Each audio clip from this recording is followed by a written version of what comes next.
This podcast contains material that may or may not be considered appropriate for the average Trumptopian household. Listen at your own risk to unauthorized and explicit reading.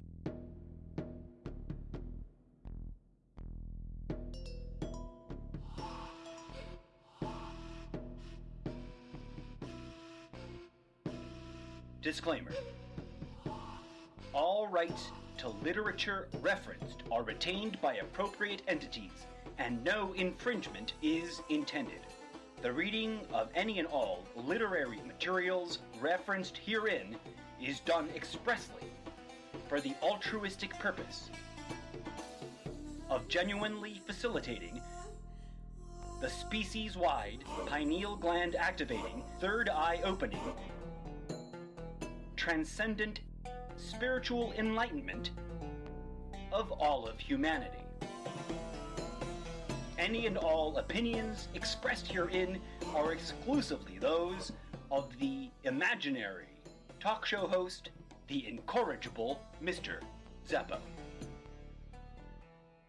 And now, brace yourselves for unauthorized Conversations with.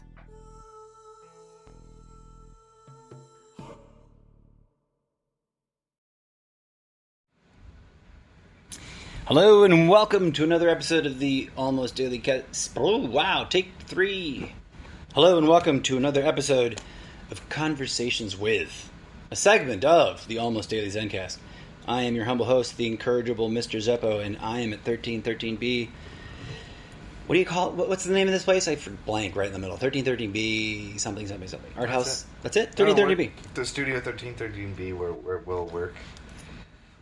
I'm here with Josh and Amelia.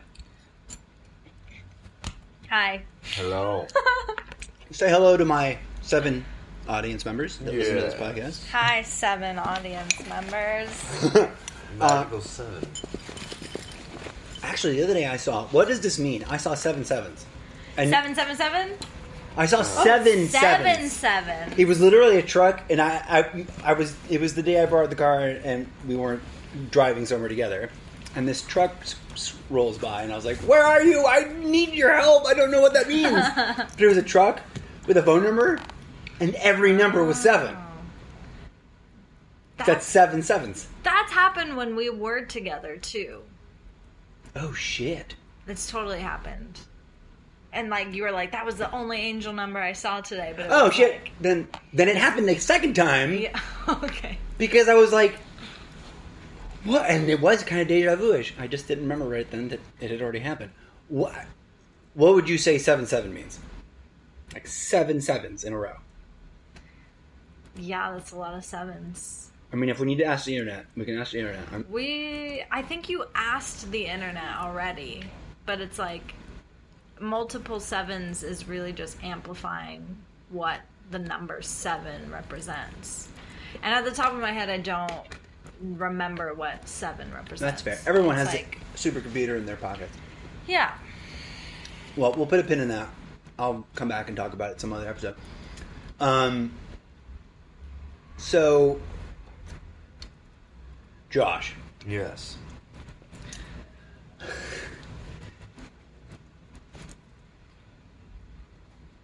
Give us a little bit of background. Like, what's your favorite thing to do?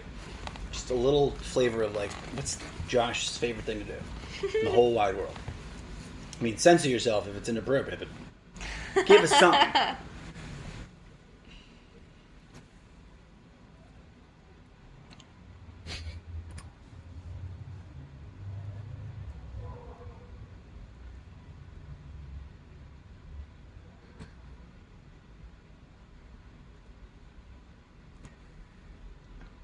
I would say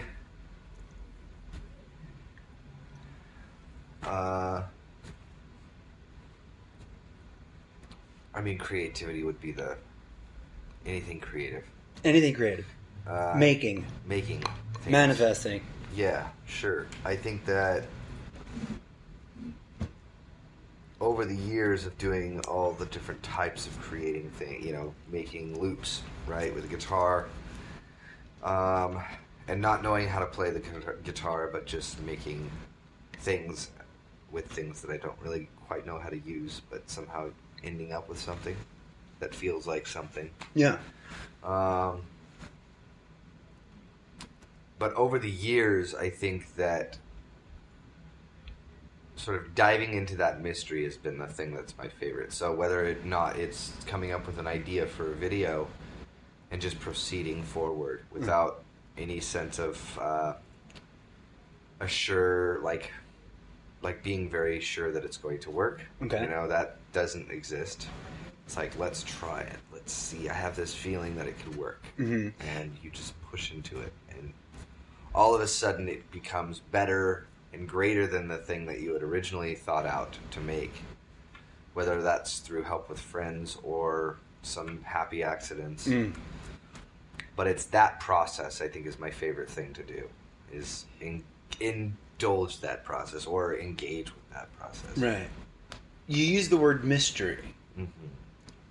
Now, some people might just toss that word right out and be like, okay, cool, it's mysterious. But what does that really mean to you? Is it a capital M mystery? Is it an all caps mystery? I think it's all of the above, right? So sometimes it's like little things. Sometimes it's like this big, crazy meta thing where it's like, oh my God, how did that all line up, right? You know? I think mysterious, I think it's what I would say, it's like engaging the subconscious. Mm. And so the subconscious has all this info, right? It's like the thing that we were talking about with the beavers, right? Right. If you don't know about the beavers, I'm sorry. Like the collective is like so powerful, and there is a wealth of knowledge in there. Mm. It's all of the knowledge that you would ever need. And so when you interact in those creative processes, and you try to, or maybe you just feel good about an idea and you don't know why, right? There's not a real definitive reason why you can say, oh, I like this because X, Y, and Z. And then usually somewhere later on in the process that will be revealed to you, but it'll be like you learn it in the process. Or there's like a mistake that you made and you'll be like, I'll fix it later, I gotta worry about these other things. And then you realize that if you had fixed that mistake, you would have completely not been able to finish the piece. Right. I've got there a lot in my tinkering with sound design and sound editing. I can't write music or play music, but because I'm into my fascination with theater, I'm willing to do anything. If I'm able to do it, I'll do it. Right. And so the one thing I can't do in theater is draw. So those, I can't design things that require a lot of drawing. But I fell into sound design and I just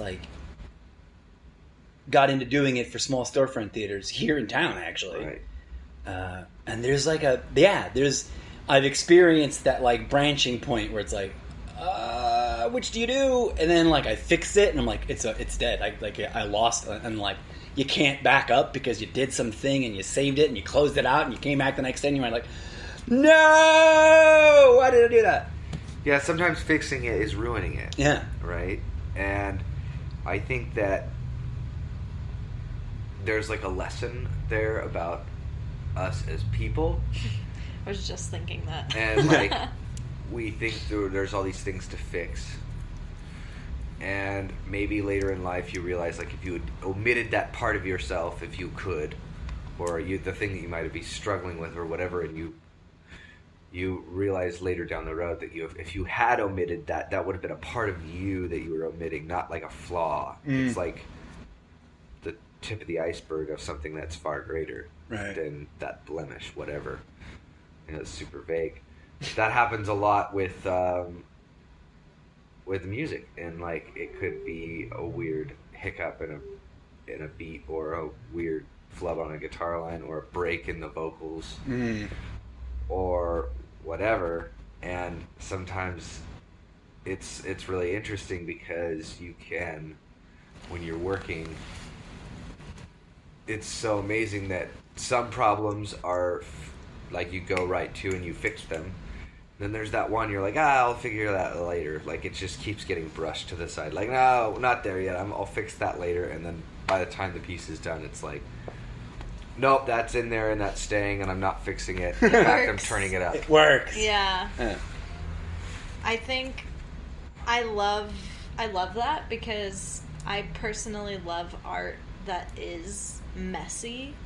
Like, with me coming from a dance background, I remember going to certain dance classes after I hadn't been in dance class for a long time. And you can tell who those, like, really trained dancers are, where their technique is just, like, fucking on point. And it's perfect. And it's almost too good. Like, I look at it and I'm just like, ugh, there's no soul to what you're doing. It's just so, like, processed and meticulous and, like, on the dot in this way that I'm just, it just, like, ugh, I don't like it. Like, I like when dancers or, you know, whatever art modality it is, I like it when it's flawed because that's real, because that's realistic. As people, as humans, we are flawed and we have our setbacks, and we're not perfect. And to me, that's what makes art interesting. Right.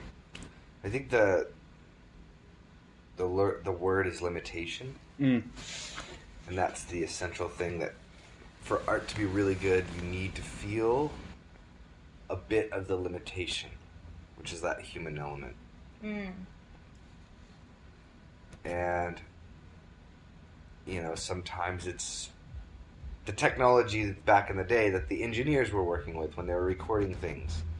And it's like, we listen to those recordings now and they go, God, they're so magical. And those engineers then were like, this is just a mess. And we were just dealing with the limitations that was bad technology. Right. And it's like, we look back on it and go, that was the best era of recording. Why? Because you're hearing limitation. Right. You're literally hearing the limitation of, and it's like getting crammed in there and they're trying their best to make it work. Or like, like there's something, even like a really skilled players or dancers or painters, whatever, when you see that limitation get brushed up and bumped against, it's like, yes. When art sort of alludes to this limitless, you know, it's usually edited by a computer or processed by something that a person couldn't do. It always feels sterile. Yeah. You know, generally. I mean, unless it's, I think that even has its caveats, but like the best stuff is usually somebody pushing themselves to a limit or the technology they're working with to a limit. And that's what feels right. That's meaningful and resounding in art, and it's in some ways approachable. We can talk about it because we're over there, like this and this thing that we're making and its limits. But one of the points that we hit was how much that resonates about people as people, right? What if you were asked, like, by everyone, like, what, okay, so what do we do? Like, help me do that. Like, how would you respond to that? I have something to share. Share it. When I was traveling in a van and I was doing a lot of healing work, I always had kind of that mentality of, like, there's something wrong with me that needs to be fixed, or like there's something wrong with me that I need to heal. And there's this one guided meditation by this guy. He lives in Guatemala. They call him the chocolate shaman because he like uses cacao. He does like cacao ceremonies. and he leads this really awesome guided meditation about asking the smile in your heart to find you. Mm-hmm. Mm-hmm. And when I'd be in my shadowy pits of like anxiety or depression and just like fuck everything, it was like there was no smile in my heart. And it was like that meditation would come on and I'd just get pissed because I'm like, I can't fucking smile right now. Like, I can't find it. I'm sad, It's like not in there. But towards the end of that meditation, he's saying like, if there is a heaviness, a density, a weight, a darkness within you, ask this energy, which is like the truth of what you truly are, like your higher self, your fourth, fifth dimensional self, whatever you want to call it. Mm-hmm. Ask this light what it would do with density. Mm-hmm. And he says, don't like imagine it just being zapped away because we have enough war. But just ask it what it would do. And he says specifically to just leave it alone, to just let it be, because like it's a part of you. And it took me so fucking long to accept that, to just be like, oh, it's a part of me. I don't have to fix it. Like, it's just there. Mm-hmm. It took me so fucking long to not judge myself for having it. To, like, not judge it and not judge myself for having it. And I think that has a lot to do with surrender. That's, like, what surrendering is. It's like, okay, this is the reality of my situation. This is what's going on within me. I accept that. Thank you for sharing that. Your thoughts? Well, yeah, it's like acceptance is another word, I think, that I would add to that. Mm-hmm. I think that what's interesting about form, the world of form, the world of art, whatever thing that you're developing, whatever medium you're working in, there's this fine line between working with the flaws, right, and not omitting some of those things. And then there's also just having good form. And so we're like sort of called to ride in this balance between participation, between excellence and growth, and pushing those limits, but also being kind to ourselves and accepting the areas where we can't necessarily, be perfect. But there is this sort of hierarchy, right, of technique, right, and or philosophy, whatever. And so it's really interesting because it has to, it's this between two places kind of thing. Yeah. Where you can't give up on the growth part, but you can't edit yourself. Edit it so much that it is sterile and loses all of its good meaning. So it's really fascinating. Like, what is that between place? I think everything has a lesson to teach us. Yeah. I have a friend who was raped, experienced something horrific. Yeah. And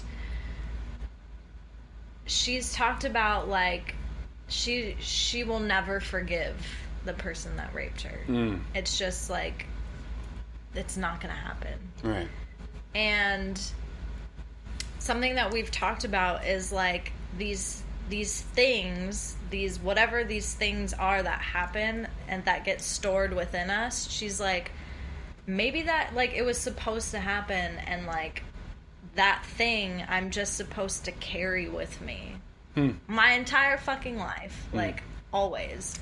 And it's kind of like how we were talking about these codes, like, we have these, like, dormant codes that are within us, where, like, for me, it was my dad dying. And, like, as a child, I didn't understand that or know how to process that. Right. And it was kind of this, like, dormant code that laid within me that I carried until, like, 2012. And then all of a sudden, it was triggered. And I had a total fucking mental emotional breakdown based around, like, the death of my dad. And it was just, like, that, I feel, in a way, was the catalyst for my spiritual awakening. Was, like, actually being like, oh, I didn't know how to process that as a child. I haven't even begun to accept that or heal from that because I was a child and I was desensitized to it. But now, as an adult, not only can I heal from that, but it's, like, my fucking responsibility to heal from that as an adult that can process that shit. Right. Perhaps connecting all these different ideas around the question of what is that balance place. We think of limits, we reference limits, and I think the first place the mind goes is, like, outer boundary, right? Like the box that you can't escape from. Yeah. I don't know that that's looking out there for boundaries. My inability to make enough money, my inability to learn how to read music so that I can then officially call myself a musician, etc. But are we in focusing in those external limits? Are we missing out on an opportunity to be aware of, like, internal limits, places that we don't let ourselves access yet, and that perhaps, like, up and down, left and right, as above, so below, as without, so within. This place of, like, accepting some Zenists would use the term radical acceptance, the complete and total acceptance. I think that, and, like, the growth part, the work, the healing, the active stuff, I think those are maybe, like, two sides of the same coin, and they might just sort of, like, balance right around each other. And I think maybe you're a fan of Jung. Isn't he the person that is the correct attribution to the quote, he who looks or seeks out there sleeps, he who looks inside awakens? Is that a Jung quote? I'm not sure. Maybe I'm misattributing. He has that quote about, like, the tree's roots, like, no trees. What is it? I feel like you know it. Oh yeah, no tree, it is said that can grow to heaven unless its roots go down to hell. Mm-hmm. Yeah. Yeah. And that, you said society leads us down paths, encourages us to think certain ways. Dare we say it, brainwashes us, programs us. But do we stop and ask, like, what is society? We blame society, but are we not society? Yeah.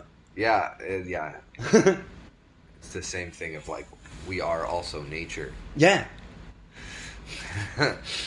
We are not separate from it. Nope. And yet how quickly we feel disconnected, and how quickly we talk about our own creations being unnatural. Our own thoughts or our own actions.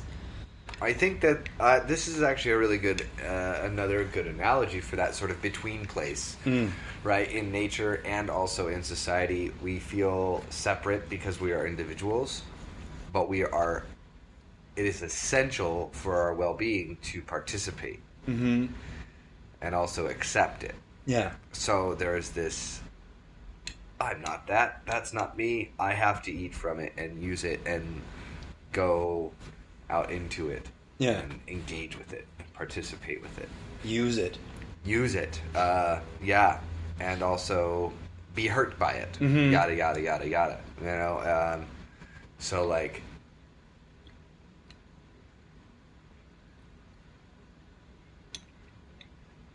I'm trying to think of like the name for this place. I mean, that is awareness, maybe. That is the place where our awareness resides. Is that between place?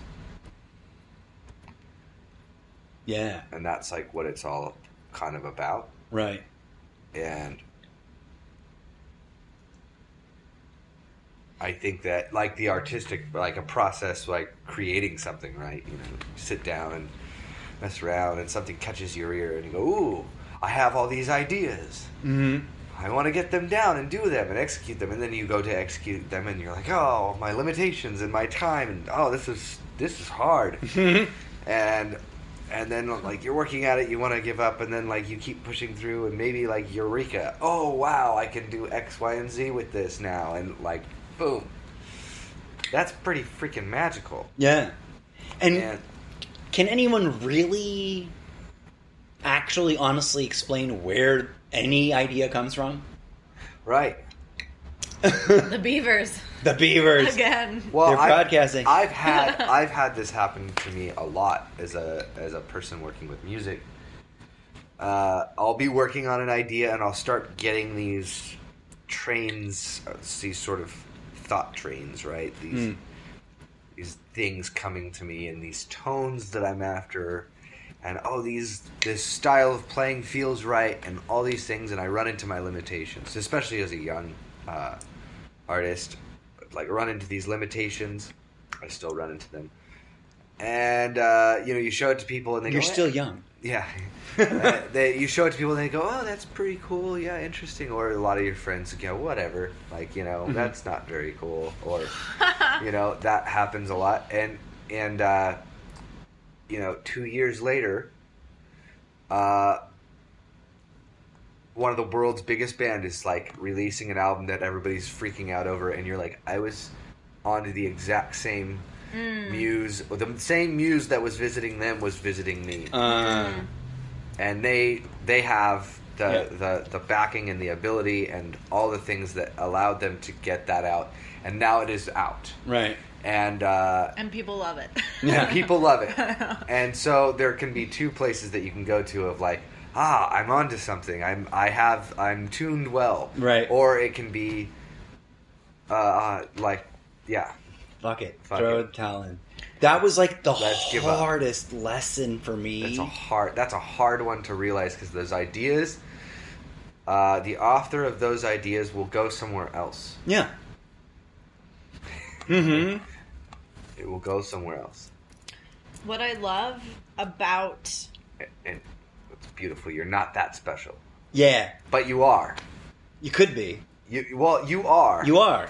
If you let yourself be. Right. Mm-hmm. You are, and your participation is really helpful. And maybe, we don't know the world of physics of that well yet, and so maybe, I like this idea. Maybe the participation of the young amateur, sort of exploring these ideas, and entertaining that muse, and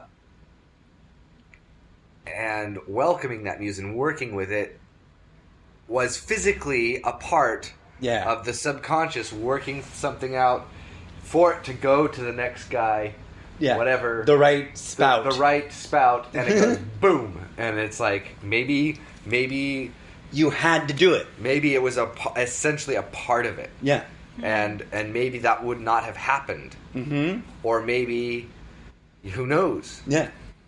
Who knows? But I mean, I just thought of that. I totally feel that, The man. participation is like essential. Yeah. Whether or not it's successful or not. Right. It will be. It is successful. It is successful. You won't be able to take any personal credit for it as an individual, but you contributed to it happening. The idea would not have been given birth to. Right. As a conduit, as like a channel. Yeah. You were a layer of the information being processed. I can't tell you how many times I have a really specific version where, like, I was witnessed. A buddy of mine would sit around in coffee shops and talk. That entire year we did that should have been a whole podcast thing unto itself. But we would go to a coffee shop, spend 4 hours there, like outside on the patio, and like jam on crazy ideas and like as if it was just conversation, like act out scenes or kind of make up scenes, improvise scenes about crazy, like, you know, coffee shop drama, and then just go launch into characters arguing about stuff, and like it's sort of a fun, real, meaningful way. And the entire purpose of it was like, this is our own funny like coffee shop like performance art.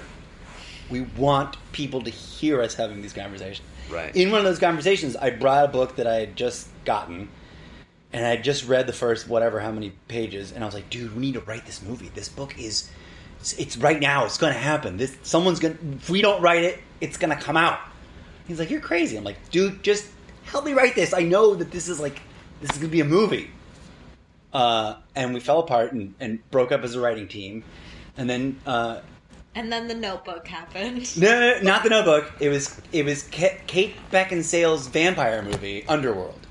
Oh. And I was like, God damn it! That is so right up the fucking thing because we were gonna try to adapt this book and like totally different things, but like a strong female lead, a half-blood vampire that's a vampire hunter, like the core character attributes. They were like, oh yeah, we see hints of that in this character in just like the first few pages. We didn't know what was gonna happen in the book. We haven't even read the book. I'm like, we need you to write our own vampire story or adapt this one. He's like, I don't know how to do either of those things. I'm like, we have to write this vampire movie now. And then like the vampire season happened, like the Blade 2, 3, and 4 Twilight. came out, and Twilight, and all that. And I'm like, if he just sat with me for like 9 weeks, we would have cranked out our fucking badass, super hot chick vampire killer vampire movie. Right. We would have been, movie moguls. But no. But so many times I've like had a deep, vivid, like, wow, I didn't die driving to work today, but I watched a movie in my head. Yeah, I know. And then like 10 years later, I'm like, it's different, but it's the fucking same. It's the same feeling. It's the same thing. It's edited through a different filter. Right. It's a different edition. It's a different person's rendering. I wanted to say, when I first heard Gazuda's music here, and like everyone was having their meeting, and I was just kind of in here dancing to the album, something happened when Airship 2 came on, and I was like activated. And I remember saying like that song, and also Sun God, but more so Airship 2, it's so fucking familiar to me. It's like I could swear that I've heard this song before. Not in like, this sounds like a band that I've heard before, but it's just like, it's like this haunting, like a knowing. It's like I know this place. I know this person. Yes. It's like, I know this somewhere. It's like as if I had dreamt it, or like, I don't know what it is, but there's something so like eerily familiar about it in like the best way. It's like a high, because like as I was in here listening to it and just dancing, like I said, it was like I was activated, and it was like I went somewhere else. And that's just like one of the things that I love so much about Gazuda's music. Oh, that's cool. That's really good to hear. Yeah, you're onto something. Thanks. I Legit. think so. Yeah. It feels like a place. That's what I think. That it feels like it's a place. Oh, I've been here before. Or I've known of this place, or it's like, I want it to have that sort of experience. You know. I think it does. Absolutely. The first track from the album you emailed me, I listened to, and that same sort of like, oh yeah, the I'm totally blanking on the name. Oh, the Young Money Chaplain. That's a working title. Yeah. I dig it. Oh, good. I dig it as a title. Oh, thank you. Okay, yeah. It's sort of just been like, those were the things sort of inspiring me. And that sounds nice together. There you go. I feel like calling it that is going to be like a tall order for people to, like, it's like saying that is like, I'm associating my art with these three archetypes right.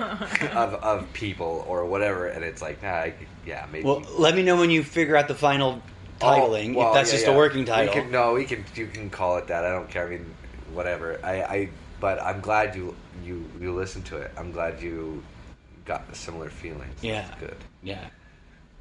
Yeah, I'm. That one's interesting. That whole record was a weird process to.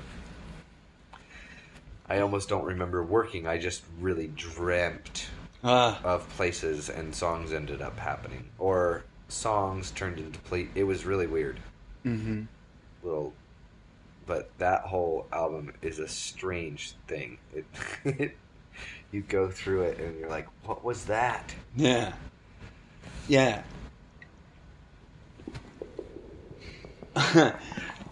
No, words fail. It's trippy. Cool.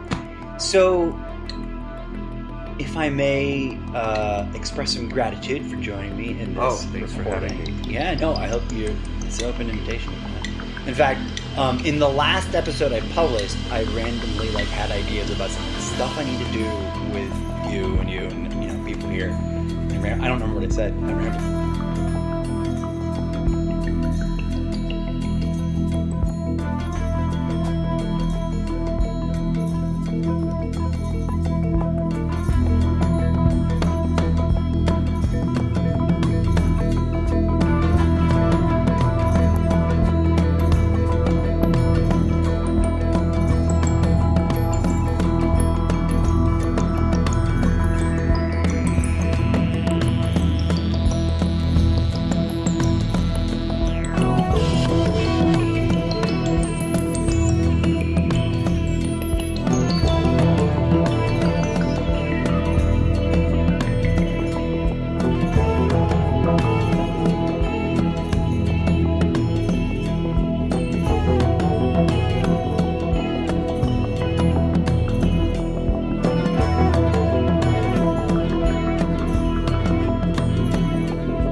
That happens to me a lot in theater, like that experience of I went somewhere and then the work was done. It's happened most vividly in theater, like being in front of more than 100 people. And it's like, I don't remember doing it. Like, it happened. Mm-hmm. And I remember experiencing all of the audience feedback, from the tiniest of, gasps to, like, the waves of energy. And then I haven't done theater in a while as a performer. I've been working technology, and that doesn't happen as often. Although, when I'm on a show call and I'm like with the show I'm about to work, it does, because like I already know the show really well. And like I didn't even like have to learn it. I was just like, my hands know where to point the light. Got this little follow spot on that gimbal. Yeah. I'm like, dude, I know where he's going. And it's a trip. Yeah. And then not all the time, but sometimes when I hit record on the podcast, I'll hit stop and be like, I have no idea what I just said. Right. Like, zero clue. Zero. Yeah. Hour and 20 minutes. Right. 45 minutes. 2 hours. But anyways, I hopefully have fewer of those episodes of me just talking forever, and more episodes like this Right. in the future. Thanks so much, and until next time, this has been Conversations with, and your host, the incorrigible Mr. Zeppo.